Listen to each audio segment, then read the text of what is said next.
साथियों, जोहार जी। नमस्कार। मैं हूं एसपी सोरेन। स्वागत है आपका जोहार जी यूट्यूब मंच पर। साथियों, आगे बढ़ने से पहले आपसे गुजारिश है कि जोहार जी चैनल को लाइक, सब्सक्राइब, शेयर करके ज़्यादा से ज़्यादा लोगों तक पहुंचाएं और जोहार जी टीम का मनोबल बढ़ाएं। अब आते हैं इस एपिसोड पर। साथियों, इस एपिसोड का विषय वन नेशन वन इलेक्शन का अदानी समूह का बुरे दिनों से संबंध, साथ में इंडिया या भारत पर वितर्क। साथियों, खबर है कि पूंजी बाजार का कलाकारी का खुलासा होते ही कुछ ही दिनों में अदानी समूह का संपत्ति करीब 80 बिलियन यूएस डॉलर कम हो गया। ध्यान रहे, संपत्ति कम हुआ, नुकसान नहीं हुआ है, क्योंकि पूंजी बाजार में तब तक नाफा नुकसान नहीं होता जब तक शेयर बेचा नहीं जाता। इस 80 बिलियन डॉलर का अंदाज इससे लगाइए कि इतने रकम से भारत माला के पूरे 35,000 किलोमीटर हाईवे, हाँ जी, वही टोल टैक्स वाला चौड़ी चौड़ी सड़क बन सकता है। साथियों, शेयर बाजार, जिसको पूंजी बाजार या पैसा बाजार भी कहते हैं, के विचित्र कायदे कलाकारी होते हैं, जिससे पित्तल को सोने के भाव में और सोने को पित्तल या कंकड़ के भाव में खरीद बेचा जा सकता है। शेयर की कीमत,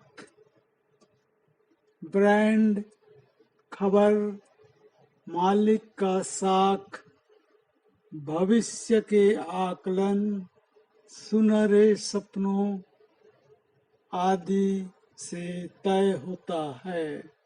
भाव पल पल में बदलते रहता है। ऐसा कि सुनहरे वक्त में एक ही सप्ताह में आपके पूंजी दुगनी हो सकता है और बुरे वक्त में आपके पूंजी एक ही सप्ताह में आधा रह सकता है। अदानी समूह के साथ यही हुआ। रिपोर्ट आते ही बुरे वक्त शुरू हो गए और अदानी साहब तीसरे नंबर के अमीर से खिसक कर 30वें नंबर पर पहुंच गए। रिपोर्ट के मुताबिक इस कलाकारी का जिम्मा गौतम अदानी के बड़े भाई विनोद अदानी ने ले रखे थे। विनोद अदानी अब भारत के नागरिक नहीं रहे, ना ही वो भारत में रहते हैं, अतः उन पर भारत सरकार के कानून लागू नहीं हो सकते। उनके दो साथी चांग चोंग ली चाइनीज हैं और नसीर अली यूएई अरब से हैं, यानी कि तीनों ही विदेशी हैं और इन तीनों पर भारत सरकार के कानून की पहुंच नहीं है।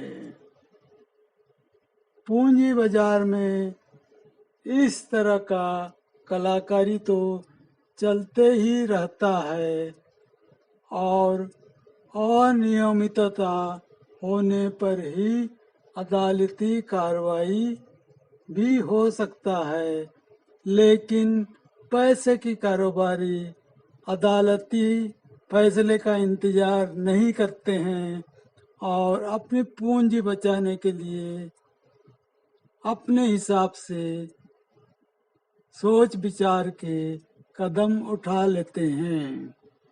अदानी समूह के बारे में विदेशी मीडिया ये बताया था कि अदानी समूह का संपत्ति में आय के मुकाबले उधार कर्ज लोन बहुत ज़्यादा है, यानी कि कर्ज चुकाने के समय आने पर अदानी भाई भारी मुसीबत में आ जाएंगे।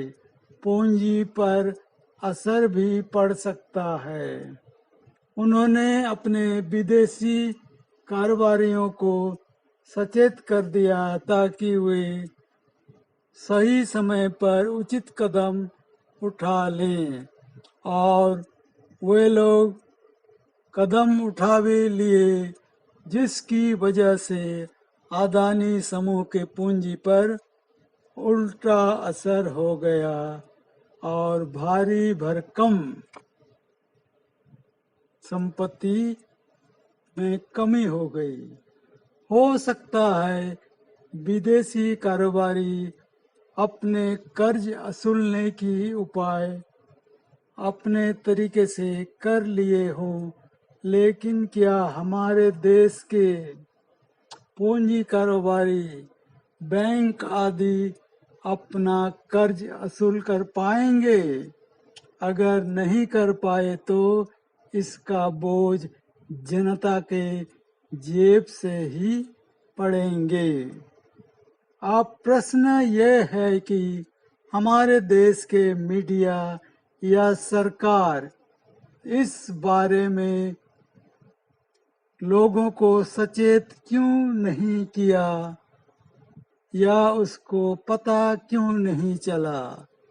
यह इसलिए भी जरूरी है क्योंकि इससे पहले भी अनेक लोग कर्ज कर्ज ना चुकाकर भागने का मिसाल हमारे देश में है। इस तरह की गड़बड़ी से, नासमझी से हमारे देश की अर्थव्यवस्था पर भी बुरा असर पड़ता है और देश की अर्थव्यवस्था पर विदेशी नियंत्रण नुकसानदेह है। इसलिए साथियों, सच सामने लाने की विपक्ष की मांग बिल्कुल न्याय संगत है। जोहार जी का कयास है कि इस तरह संपत्ति का कम होना ही नहीं, असल में भी अदानी समूह को पूंजी का नुकसान हुआ होगा और कर्ज चुकाने के परेशानी तो होगा ही।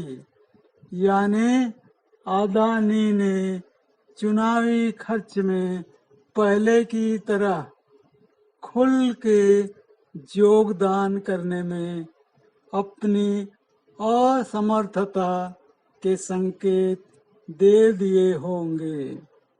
शायद इसलिए परेशान होकर बीजेपी सरकार वन नेशन वन इलेक्शन की राग जप रहे हैं ताकि उनकी चुनावी खर्च में कटौती हो सके। यहाँ ध्यान रहे कि बीजेपी की कोई अमीर सहयोगी नहीं है, यानी कि पूरे 543 लोकसभा का खर्च बीजेपी को ही उठाना पड़ेगा। ऐसे भी बीजेपी का चुनावी अभियान काफी महंगा होता है। शायद इसीलिए बीजेपी वाले वन नेशन वन इलेक्शन का रास्ता अपनाने की सोच रहे हैं। दूसरी तरफ बीजेपी चाहता है कि विपक्ष रणनीति बनाने से भटक जाए और चुनावी फंड जुटाने की उलझन में फंसे रहे, ताकि दोनों में बराबरी का मुकाबला हो सके। लेकिन अभी का स्थिति से वन इलेक्शन का हो पाना संभव नहीं लगता। अगर एक साथ चुनाव हो भी जाए, यानी वन नेशन वन इलेक्शन हो भी जाए, तो बीजेपी का सत्ता से बाहर जाना भी पड़ सकता है। अब आते हैं इंडिया और भारत की झमेला के बारे में बात करते हैं। आजकल इंडिया या भारत नाम पर बेवजह वितर्क चल रहा है, जबकि हमारे संविधान में साफ साफ इंडिया दैट इज भारत लिखा हुआ है, यानी कि अपनी सुविधा के अनुसार इंडिया बोलिए या भारत। ऐसे भी इंडिया नाम हमारे देश तक सीमित नहीं है। इंडियन ओशन, भारत महासागर, वेस्ट इंडीज, हाँ जी वही क्रिकेट वाला टीम, पश्चिम भारतीय द्वीपपुंज और अमेरिका के रेड इंडियन ट्राइब, लोहित भारतीय जनजाति में भी इंडिया नाम मौजूद है। भारत सरकार को इन नामों से इंडिया हटाने का अधिकार है या नहीं, लेकिन गुहार जरूर कर सकता है, और चाइना अगर उसमें वेटो लगा दे तो भारी किरकिरी होगी। आशा करते हैं जोहार जी ने विषय को निष्पक्ष रूप से विश्लेषण करके आपके सामने पेश किया है। अगर आपको कुछ कहना है, अपना विचार व्यक्त करना है, तो कमेंट सेक्शन में जरूर दर्ज कराइए।